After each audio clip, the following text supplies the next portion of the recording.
Hi, this is Jill and Trevor and Jill Talk. We're back after a little self-imposed sabbatical of vacation. Well, Hi, it's so great to see you. I haven't seen you either.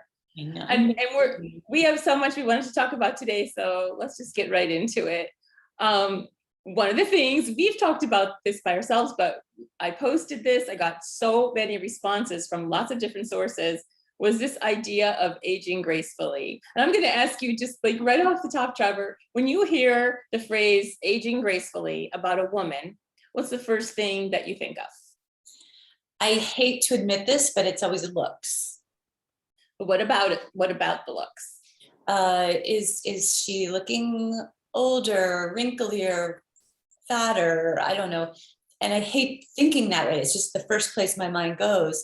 And then my mind goes to this. Why do we think of women in this way about their looks and their value of their looks? I know this is the old-fashioned way. Why don't we think, wow, I'm so glad that she has this wisdom and experience and possibly spirituality and all these other valuable assets that can be helpful to those of us around us. So I know in my mind, and I'm being really honest here, I go to the superficial where I wish and I hope and I think that I'm developing a better sense of, well, what do we really have to bring to the table, which is great experiences and deeper knowledge and all the things that I'm really personally proud of acquiring over all this time.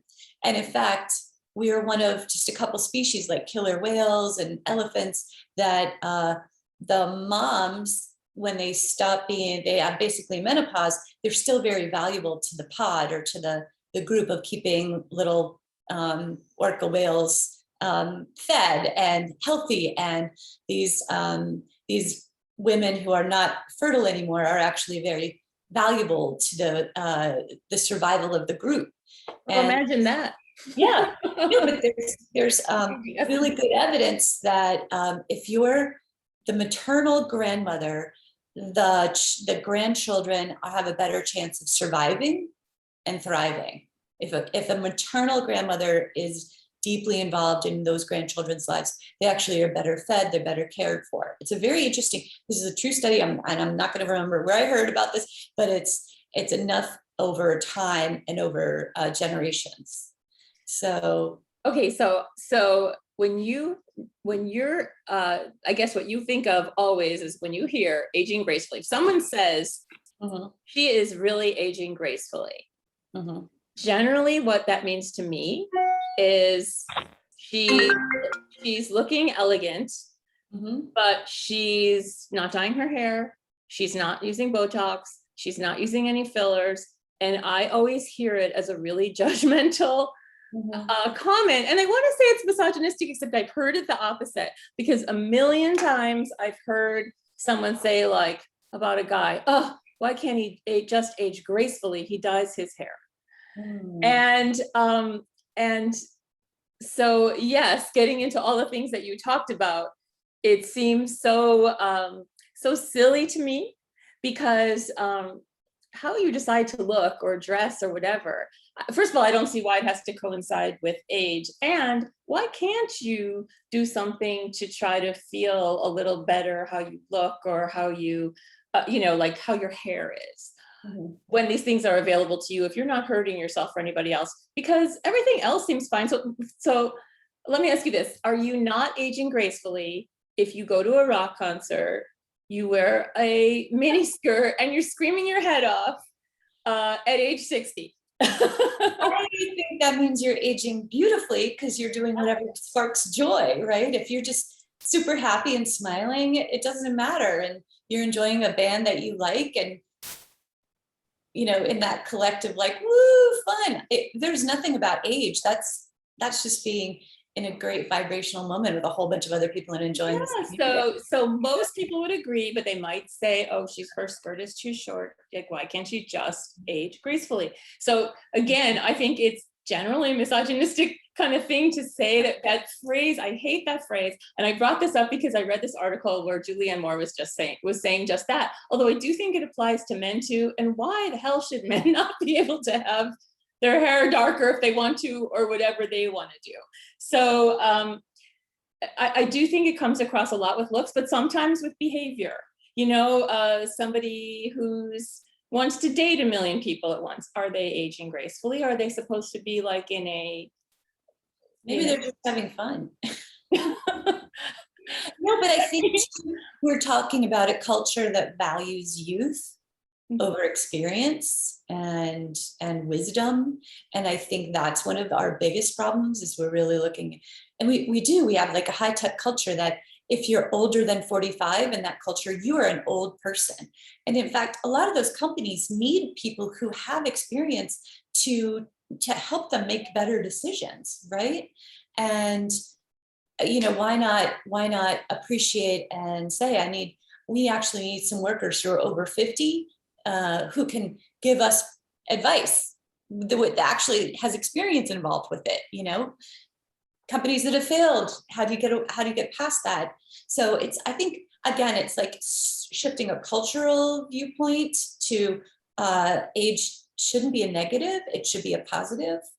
And I think so if you were going to go run a division of Facebook right now, which I wish you would, if they could use it, would you not be aging gracefully? Because that company is for, I just find the whole thing just a horrible phrase, and I would like it struck from the English language. But I thought this was really interesting, so I posted it. Here's what a lot of people said. This one I love. Someone says, "I've been embracing aging joyfully." Great. I love that. We are always aging. Like, when does this begin? Are we not aging gracefully starting at what age? Mm-hmm. Like how come you can be 30 years old now and get Botox, which is apparently all the rage, all the rage for preventative wrinkles. But if you're 50 or 60, some people, not as many anymore because it's become more common, but some people will judge you. Like it's to me, there's all these weird hypocrisies, but I find that kind of interesting. But I do love that she said that. Okay, here's something else. Our culture has an obsessive focus on a woman's face. I think aging fiercely means to rebuke that. Mm-hmm. That's pretty cool. That came from Jerry West, who is quite a proponent for women's and girls equality. So that's pretty cool. Simply put, acceptance of life and your perfections and flaws. Mm-hmm. Great at any age, right? That is from Charlie Grady. Having the grace to appreciate how you look as you age. So sure, like if you love it, great. And if you don't, for me, it's like having the ability to just live life like looking for your most contentment and happiness. But that, I think, I don't know, should be every age. My 92-year-old dad, always dapper and polite, very old school. Ties are not optional. That's so cute. So that's adorable. Gently. So somebody we're going to interview soon, Tom Forst, who is this amazing musician who I think in his late 50s, after he paid his fourth child's last tuition bill, said, like, now I'm going to do what I've always loved, which is to be an amazing musician, which he is. He's like in all these local Hall of Fames. He said, I believe aging gracefully is when you can devote yourself almost entirely to people and tasks that you truly love. If you are lucky enough to be able to do that, it's tantamount to reversing the aging process. What a cool thing to say. I really love those. And again, it's not so much the focus on the superficial, like a few wrinkles. And by the way, I am all about if it makes you happy and you feel good about it, do it up, right? Do whatever, and from any end of the spectrum to whatever, but right. And you know what? I have the opposite view of, to me, aging gracefully is taking care of yourself and looking good and feeling good, not going, all right, I'm just going to give up and not care about, my looks or it all, just kind of like, I'm not going to do a thing. I'm just going to go, gently into that good night. I'm a believer in like, do what you have to do to make yourself really happy. But again, I think it needs to be balanced with what's really valuable. Is it how you look or what you've not so much accomplished, but what can you teach or what information or knowledge or wisdom can you impart to others or the next generation as you do things that you love, like Tom Forst is saying, right? You get really if you have that privilege, that talent, that opportunity, it's amazing. And then here's something like totally grounded, This says, as someone who is not expected to grow old, I cherish every year, every wrinkle, every pound, every ache and pain. Growing old is a gift that not all get. And that is the bottom line, right? So Wow. everything else is just how you choose to deal with whatever, That's health most you've gotten, so that was just a couple more that I thought were really good.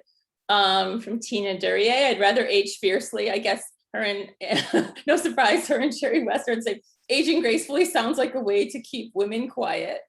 I don't know about, quiet. I just think that, and she said, I've never heard it used about men. I have heard it used about men, but like I said, kind of in that same way of, and I think that's ridiculous too.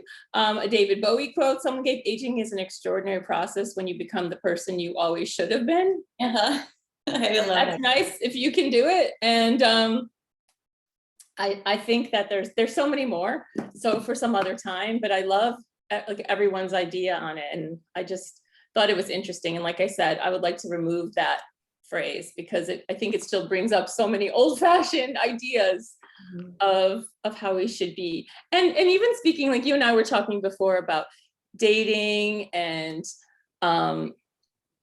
romance, and people who are maybe have never been married or are single, find themselves single again, and how it's kind of not that different, right? Than when you're in your 20s or 30s. And so do we age that way or learn?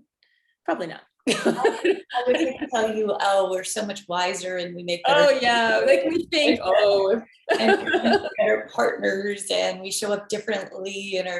I don't know. I feel like it's a constant, I don't know, learning process. And for me, certainly, I've been single now a few years, and it's been an interesting ride. And some of it really fun, some of it not so fun. But yeah, that's always what it was. It's always what it was. It just didn't seem as maybe time oriented. Although I was telling you before, I heard of this TED talk. This professor in England gives this TED talk about how most single people, they kind of look at their single years before they're going to settle down. Let's say they're looking at ages 21 to 35, and they're thinking that, or there's some algorithm that they use about 37% of that time to sort of totally date around of that time frame that they've given themselves. And after about that percentage of time, so maybe it's 5 or 6 years, and that kind of makes sense because maybe they're like 26, 27, 28. They say like typically what happens is that the next person that comes along that's better than most of the people that they met during that time is going to be it. They're just sort of like there, and they seem better, and that happens a lot. And so I would love to see that. And sometimes they regret that the first person that they met, maybe back in their early 20s, and they felt like maybe they were too young or they needed to date around more. They've sometimes lost out on a really great person. But that's sort of, and there's also this theory, the Avocado Theory, where someone's like, just, you have this moment, right? Where you're not too. You're right. You're right. So there's this whole thing about that. So do you think the same thing happens at our age, that people that are single at our age say like, I'm going to take some time, it's probably a shorter time span, I'm going to take some time to date around, and then maybe anyways, do you think that process repeats itself? Like we're just doomed for that? Definitely. I mean, I think if you're like me, and I've definitely made not the best choices along the way, that it behooves me to like slow down and figure it out and choose someone wisely, I guess. So I think it's a learning process, isn't all of life, and it's revisiting and who's right, and it's such a kind of weird moment in my life right now because I don't have to take care of kids. My dog recently passed away. I'm really free to travel, to do fun things. So I'd really like to find somebody who is in that same position to get away and have fun. So it's kind of nice in a way that it's this new part of life. It's not like you're going to make a family together and you have big careers. It's kind of I don't know. I think it's a great opportunity. So maybe some of the stressors can be removed. Well, my money is on you. But I do not want you to go out with our recently, or I should say this next date's over, recently well, the governor. That's Oh, that is oh, yeah. in a couple That's of a good weeks. segue into our It's a good segue. next. He will be on the market, or he is on the market, I guess. Um, I mean, first of all, Andrew Cuomo absolutely had to resign. Second of all, part of it makes me angry that men who are in the Democratic Party are held to a different standard. And Trump never resigned, even though he had like 68 women with, lawsuits and sexual harassment allegations. Like those. I never heard anyone calling for it. Never. I mean, it's amazing. And how about our Chief Justice, that all these things have come up? Chief Justice Kavanaugh, that the FBI supposedly turned over all this information. So no one was going there.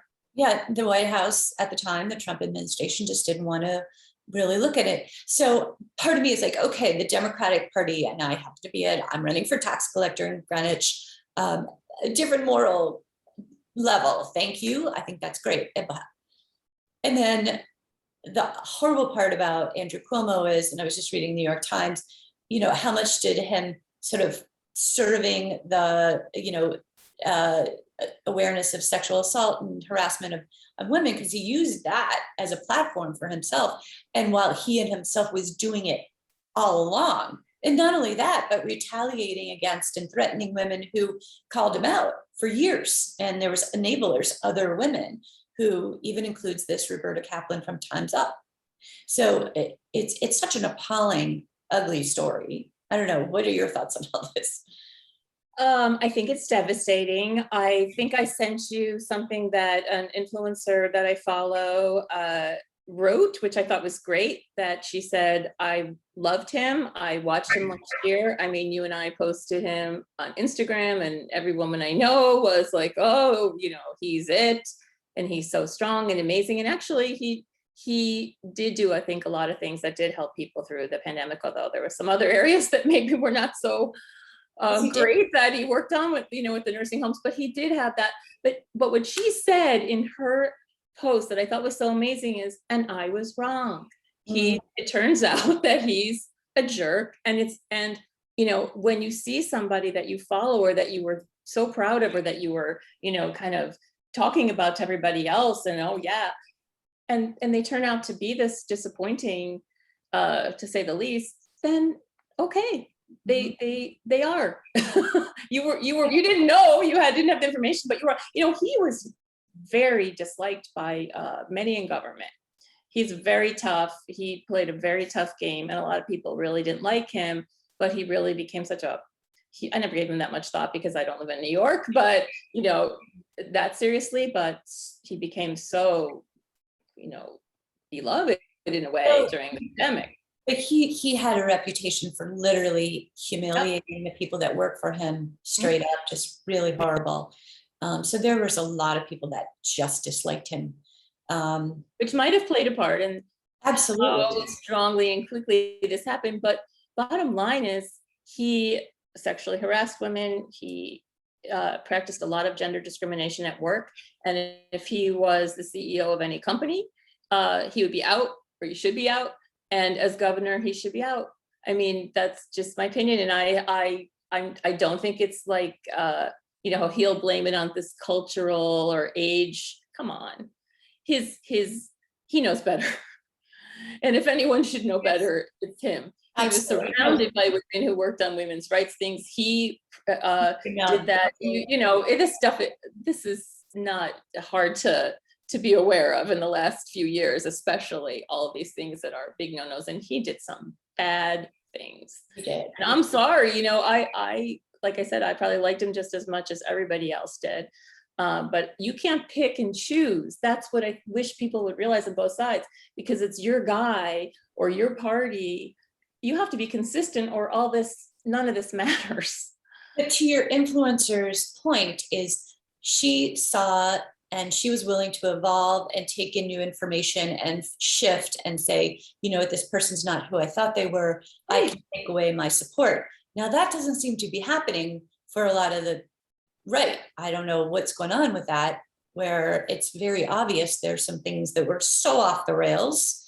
I mean, we know Trump tried to get the Department of Justice to go after people and, go after the vote, and tried to pressure Rosen, who was the deputy assistant, I think at the time, to call the whole election a fraud.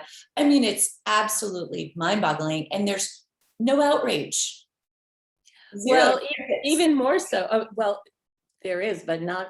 I don't know if people are burned out or thinking as long as he's kept out, we'll just concentrate on infrastructure. I'm really not sure. But I also know that Maureen Dowd wrote this really scathing column about women, not only that worked for him, but Roberta Kaplan, and this kills me because I've always loved her, who's one of the co-founders or on the board of Time's Up, and she's been this incredible advocate for women's rights and gender equality, and they really she was CEO. Yeah, she has always had an unbelievably stellar reputation, but they both in their own ways helped enable him with or help protect him. No, she actually wrote or agreed upon a op-ed that was outing this Kelly Boylan. Mm-hmm. It was, so she set about to discredit the woman who was calling Cuomo out for sexual harassment, which is worse in a way. You're not only protecting the assaulter, but you're retaliating and hurting the victim. And yes, absolutely. And I always think to myself, when it's people who either are protecting Trump or Cuomo or anybody in this case who's doing wrong things, are they telling them, is it their own power? Because I don't think that really applies to Roberta Kaplan. Or is it that the end justifies the means sometimes for them because he was doing things on their, on the behalf of women's rights and laws for the state. So who knows? I have no idea. But that's really, really distressing. And like I said, I think that the lessons to be learned are admit when your person is wrong, and the people and women who are their own worst enemy of women sometimes. Maybe really not, maybe unknowingly in some ways. Maybe they, like I said, I don't know what their bottom line motivation is, but that was an ugly part of the story too. Sad. And there's a lot of governor stuff going on up there. I also don't remember, maybe I didn't pay enough attention to it either. I don't remember knowing all the governors of so many states and what they're doing, like these, Governor DeSantis, he just seems intent on putting people in danger. Like he's Ron DeSantis, I mean, literally saying the superintendent of Miami-Dade school district is going to lose his salary if he has a mask mandates in the school. Yeah. Like he's going to retaliate against a school official who wants to keep people safe. Well, more and more children are becoming ill from this, and more parents are, freaked out. How do I send my child back to school safely? So I don't know. It's interesting. You've got that in Florida and Texas. A lot of stuff is brewing. There's the recall brewing against Governor Newsom in California. These are all big names. These are the biggest states. These are the 4 biggest states: New York, California, Texas, and Florida. I hadn't really thought about that, but they are. And all their governors are just they're going through some things right now. Their gross domestic product or their GDP, each one of them are small countries. They are small, decent sized countries like this, like Japan, California's the size of Japan. So they're really big and important, and a lot of people are getting sick. It's just amazing. Not even a little over a year ago, we were all talking about Andrew Cuomo being the next president. We were saying, oh, he's the one that could beat Donald Trump.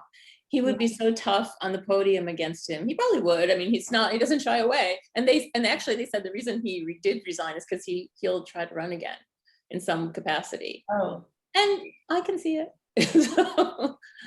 So that's our world, but whatever. There we're at. So we could say perhaps that his behavior was not graceful in any way, and to kind of come full circle. And I hope that he now has a better perspective on what he should be doing with the talents, the obvious talents that he has, that he wasted. Do you think he's changed or learned anything given his statement? No, I'm just trying to be Oh, I'm positive. trying to be lovely and political here and graceful. Gosh. Probably not. But I'm sure he who, and I think it's, some people are a lot harder to embarrass and humiliate than others. They just are. And I think he's one of them. Yeah. But even he at this point might be Well, with the daughters and the mom, you know, he actually and he resigned. might be all right. So I didn't think he would actually resign, but that's why I think he did. So he has a chance to get back in the ring yeah, one day. And the way things are going in this country, you never know who's going to run for anything. So, I know. Well, I'm running for tax collector. well, there you go. Yay. Yeah, I know, but Uh, that's amazing. That makes me feel good. well, Keep going. Go up higher and higher. don't stop wherever we go. That's right. Yeah. Oh, what else? Oh, I was reading so many articles. Oh, I think I sent you a bunch of articles. One was Brazilian butt lifts. Oh, yes, we should end on this because that is a quote high note and hilarious. You know, last time I was in Miami, I remember thinking to myself, like, oh, all of these people couldn't have gotten butt lifts, but they could have, because apparently they're done, like a gazillion in a day are done in Miami, and they're not that expensive. And it's a really kind of a taxing surgery. I had no idea. I read this article. I had no idea. Well, when you go there, you'll have an idea. I had no idea. I had no idea it was such a big deal. I had no idea it was so common. They call it BBL, Brazilian butt lift. And as you're saying, they're cheap, and not even plastic surgeons could do that. You can become certified in this liposuction. You don't have to be a plastic surgeon. Really? Oh yeah, and it's one weekend. Wait, but that's not just liposuction, then that's a fill somewhere else. Apparently, as long as you're an MD, you can go get this, and then you can hang up a shingle and say you can do it. And and some of these doctors are doing 8, 10 a day, and they're very taxing, not just for the doctor, because taking all the fat, but to, like, I didn't know anything about this until I read this article. And then to get over it, you have to sleep on your stomach for weeks, and you have to wear this corset thing. And I mean, look at Kim Kardashian. She is the ideal for so many, and that is her body, and that's the body that you see so much of now. And there's just no way that all these people were naturally walking around looking that way, in my humble opinion. But that's the style, that's the fashion. it's When I was young, it was the opposite. I know. As small as you could be, Yeah, was what you would try to, and I think it's great that isn't the style, but this is like so extreme the other way now. So it is. And I grew up, well, we're the same age, and I was the girl with a lot more on the booty than on top. So I was constantly like trying to diet, and we didn't have Spanx back then. Now you'd be patting it. So it's like, damn, I grew up in the wrong period. But I think what's interesting is, the idealized versions of beauty really do change over time, and both for the good and the bad. And then back to sort of the beginning of our discussion, which is, why we value beauty, of course, because we all love to see beautiful people and have beautiful things in our homes or whatever. And again, we're people, and it's just not our exterior, it's what we have to offer interiorly, like Tom Force, who's like, if you're lucky enough to be able to bring all your gifts and focus on that and giving that to the people around you, the things that you love and they love, that's a great life, right? And in therapy, we learn there's different phases and plateaus in our lives where you have to get through some tasks. Like as a child, you learn to walk and eat and change your clothes. And as an adolescent, you kind of learn who you are outside of the home. As a young adult, you start learning who you want to be with. And middle adult, sort of you're building your family. Well, part of kind of getting to be a little bit older, not that I would call us a little older, but it's called regeneration, or we've got mastery of what we've been doing, but now we're teaching others, right? Yeah. Kind of speak for yourself. Our talk is talking, I don't know, helping other people, right? Actually, I do have people say, look, I listened to something you and Jill were talking about, and that really helped me out. I do hear that quite a bit. So, well, I really love that. They listen to this, then they might like this part. Remember I was telling you about that TED Talk about, the period of dating and, Mhm. one of the other things that they found, and you may or may not agree with this, is that the people who on online dating sites who were the most beautiful on the online dating sites did not get as many hits as people who weren't, because most people actually, when they are choosing someone, kind of are intimidated or shy away, and they'll look for someone who has a feature or something about them they like. And they were saying, like, don't get so hung up on that you're the most perfect one and the most. What do you think of that? Oh, absolutely. I think again, when we focus and all these apps, swiping right, left, Mhm. it's all about a look, right? And you can't really know the person until you meet them and find out, are they kind and loving and And do secure? they even look like that? And there's that. Do they even look like what they presented online? And again, we all create a persona online, and it isn't necessarily who we really are in person. And you can't know the person until you meet them and talk to them for a while and figure it out. That's just the truth. It's true of everything. Yeah, But I guess again, you're taking a shot, like they're falling within that range. And okay, here's something I learned that I will teach everybody. That's very important. This is funny. I learned this from my daughter when she was here this week. You might have heard this. 'Cause you're cooler than me. It's this word. Have you heard the word chuggy? Did I ask you this? Chuggy is apparently a big word now. It's started on TikTok. I never look at TikTok. Chugui. Phewggy, I think, something like that. Chuggy. Chuggy means you're like, it's a little out of style, not terribly, like maybe from a year or two ago. Probably so recently out of style that you don't know you're out of style unless you're so unchuggy. So yeah, so I'm teaching everyone that in case they hear that. And you can be a chugster. So I'm not going to name any kinds of fashions or any kind of decor or things or foods or anything, but apparently there's a whole movement now that something is chuggy. Isn't that awful? Goodness. But I feel like people should know, just in case they hear the word. Well, There, I've taught someone. I'm now at the age where I can teach people things. although I think There.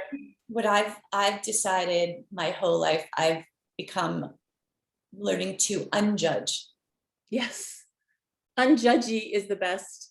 Me too. So, but Amanda and I were talking about when she was here, how unjudgy. We were talking about that yeah, and how unjudgy you are, and like our show and stuff, and how yeah, right. So unjudged. I would think chuggy is really Unjudged, aging unjudgedly. Is that a word? judging. That's it. Right. Right. I honestly, I think I grew up in That's it. judgmental household, and I know I've walked around most of my life going this, that's, and now I'm literally, and you're not judgy at all. Like, I'm sure I am, but not so much. I mean, how less than I used to be, because it's yeah. so stupid. All the people that you love and that you feel great with, or that feel great with you. Do we all have the same, taste or manners or way of, no. It would be so boring. I mean, I think there's people that only want to be with people that are very, very, very similar to them in that manner, that they won't feel chuggy with, or that they don't think are chuggy or whatever. And no, that is not interesting to me. Yeah. So yeah. How we all develop is the most interesting thing of all in this aging thing. So how we progress, and there's so many options. If you like our friend Amy, who wrote on there, if you've got enough health that you can then continue on in your life doing other things, then that is, to me, all those choices and options that are available to us now, from the most superficial to the deepest, they're all amazing. Well, I think we can wrap up with that one last the quote Aging. about the if you never expected to pass a certain age, maybe somebody told you that you were going to die for whatever reason, and every day is a gift, that that extra wrinkle, that extra moment, that extra year that we have, like that's, like you said, that's what this is all about. It's not about a society imposing what aging is supposed to look for, gracefully or ungracefully, or judging somebody whether they dye their hair, or I do, or use Botox. I do. I'm willing to. I think a lot of people think you can do that. I mean, I work out hard. I dance. I do all sorts of things. So I do feel good and I feel younger and I want to take care of myself. And I hope that I'm getting more self-aware and more unjudgy and more open to people who are kind and thoughtful and, you know, to experiences and to teach people the things that I do. That I do. I actually have a supervision group for other therapists to learn what I do, which is emotionally focused therapy. So stuff like that brings me joy, right? So hopefully that's what aging, whatever it means, right? Because right, isn't number, you know, age is just a number. It's like how you approach it, right? It's a number that entails some things, but other, like I said, I think the options are, there's a lot of options. So to be continued. I think we're gonna have some guests on that are gonna talk about that with us, because it seemed to strike a chord. I mean, I got comments from my high school class and just a lot more people than usual. So we'll continue. So anyways, great to see you. Yay, good to see you. All right, to be continued, and some really fun shows are coming up in the next few weeks. So I'm excited to be back. See you in person soon. Can't wait.